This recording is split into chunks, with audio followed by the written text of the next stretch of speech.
Ladies and gentlemen, once again, we're back with a little video update of things going on.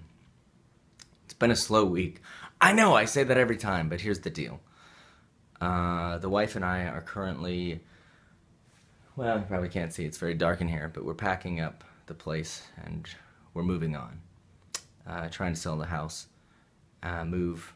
Still want to stay in the city, but move just slightly out of the way, where we can pay half as much and have twice as more.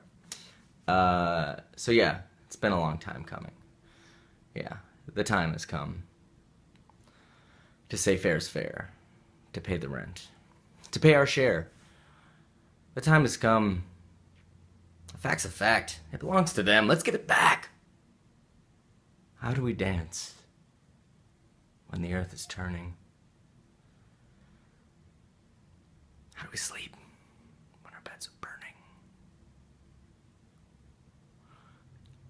These are the questions I ask myself when I'm up late,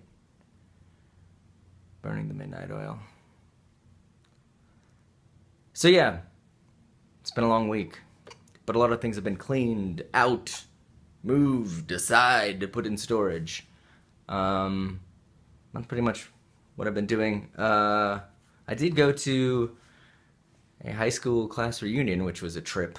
I saw somebody had posted something on Facebook, a picture of our graduating class, and I went to show my wife. I'm like, hey, can you recognize me? And she's like, yes, you're the brown one. I was like, correct. And then I remembered, oh yeah, there was something about like a class reunion sometime this year. And then I looked it up and it happened to be that night. And so I freaked out and I was like, oh man, I should go to that? I don't know.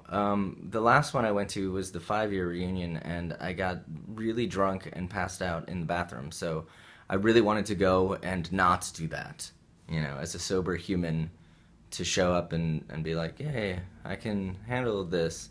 But I was really terrified. I don't know, it was weird because it was in, you know, this, yeah, anyway. But then I contacted a friend, Becca Maelstrom, and I was like, hey, are you going? And she's like, I don't know, are you going? And I was like, why don't we go together as a team? And so we did, and I felt a lot less nervous there. Anyway, but it was fun talking to people that I hadn't seen in many years. And I actually reconnected with my good friend Nick Nephew, and I posted a picture all over the internets of us together. But yeah, this cat was crazy. He knew of all the music before anyone else did, and this is before the internet. I mean, not before the internet, but you know, things weren't readily available, and I think he must have had subscriptions to rad magazines, or he got the tape samplers, because I remember there was this like really rad tape that he had with like Mercury Rev and the Flaming Lips and the Boo Radleys, and I had never heard of any of these bands. This is like 1990, I don't know. And yeah, and it was just really cool meeting up with him again, and I was thinking like, oh, why haven't we talked? I haven't talked to anyone, but yeah, so I'm hoping, I don't know, I feel like connections were remade and that I will be hanging out with some of these cats in the future. But yeah, so that was a really good time. And then I'm trying to think of what else happened. Not a whole lot.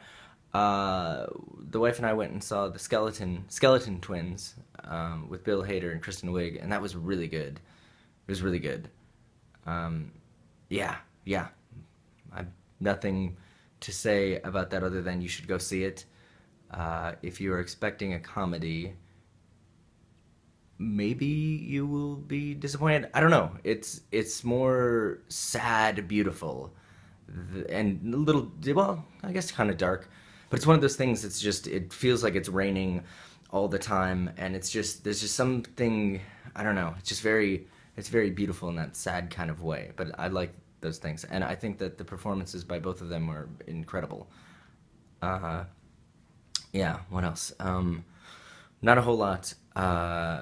October 6th, I'm going to be, I don't even know what the term is. I think it's called Armando, but I'm going to be at Huge Theater in Minneapolis, Minnesota. It's an improv theater. All I think it's all long form improv, and every Monday night they have like I I don't know if this is proper, so you might want to look it up, but best of the best, or just people who have been doing it for a very long time, all show up, and it's different people kind of every week. Some of the same people, but and they show up on Monday nights, show X, and they kick ass, and it's really good. And I'm going to be going October 6th, and I guess what I do is I come out and I think somebody gives a suggestion, and then I have to tell a story around that suggestion for like 2 or 3 minutes, and then everybody else improvises. I don't do any of the improvising because I'm terrible at it, uh, but yeah, I've done it before. It's really cool. My friend Nels Lennis and a few other people run that place. And if you've never been to an improv show, I highly suggest that you go to that one or go to any of them on Monday nights. Um, and yeah, and then they also have like a ton of other specialty shows. It's like constantly changing. I know there was one that my wife and I went to all the time called Star Trek: The Next Improvisation, and that was really good. So yeah, that's October 6th, and I think that's all I've got going on. Thanks for listening. Didn't write a cue card this time.